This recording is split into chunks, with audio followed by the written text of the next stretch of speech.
Leffler because she's a strong conservative woman. But Leffler refused to back down. She fought back and won. She's been exonerated. She did nothing wrong. She did nothing wrong. Kelly Leffler, delivering for Georgia. I'm Kelly Leffler. I approve this message.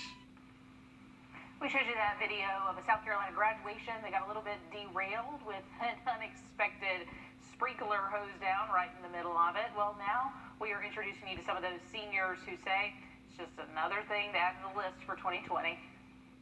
The rows neatly set, each chair 6 feet apart. The Ashley Ridge class of 2020 assembled all together for the first time in months. All the graduation details taken care of, except one. Someone forgot to turn off the sprinklers on the football field.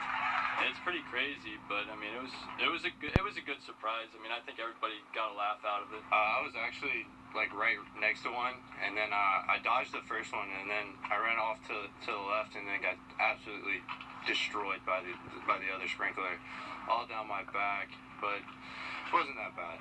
The graduates know a thing or two about letting things roll off their back, whether that's the water from a football stadium sprinkler or the year we know as 2020.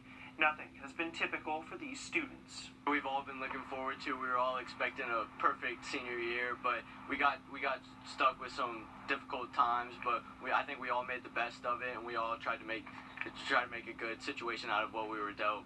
Since this year has been so crazy, I think the sprinklers just added a little bit more to it. I mean, what not? If the final year of high school has taught these students anything, it's how to laugh at a difficult situation. We were all a little frightened. We didn't know what was going on, but I think the entire class of 2020 was glad we could have a genuine smile and have a little comical relief at the end of the school year. Luckily, I got to walk, and I'm very thankful for that. And as the saying goes, after every rain, there's a rainbow. I mean, Laura, what do? You just sit there and say, of course this is happening, right? I mean... Yeah, I think you just chalk it up to 2020. I think the element of surprise is pretty much gone for this year. Nothing will surprise us at this point. Yeah, exactly. At least they had a good attitude about it. It was like, hey, you know what? At least we can laugh this one off, so that's cool. All right, let's take a look outside now at Aiken. Your side. This is NBC 26 First at 4. Calls for monuments to be removed are being heard around the world, including here at home. Hear from North Augusta leaders about their plan for the Meriwether Monument in Calhoun Park. But first, South Carolina Special Task Force on Education met today to talk about the recommendations for reopening schools next school year. They had a lot of ground to cover, and our Meredith Anderson sat in on all of it. And we begin with transportation. Think about it. This is a pretty difficult challenge to overcome. It's hard enough to get students to stay far apart at school. Now, imagine trying to have them socially distanced on a school bus.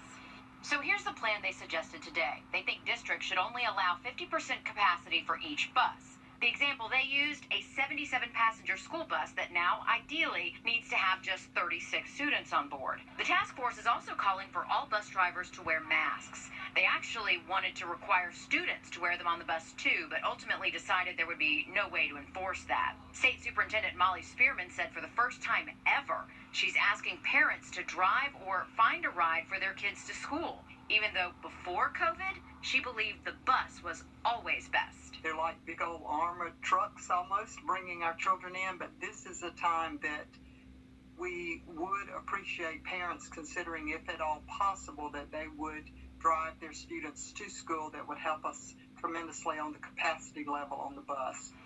That was just one topic of a very packed meeting that almost lasted 2 hours. Coming up on News 12 at 6 o'clock, we'll talk about some other things, from COVID bullying to possibly longer school days to George Floyd's death. Again, that's coming up all new at 6 o'clock.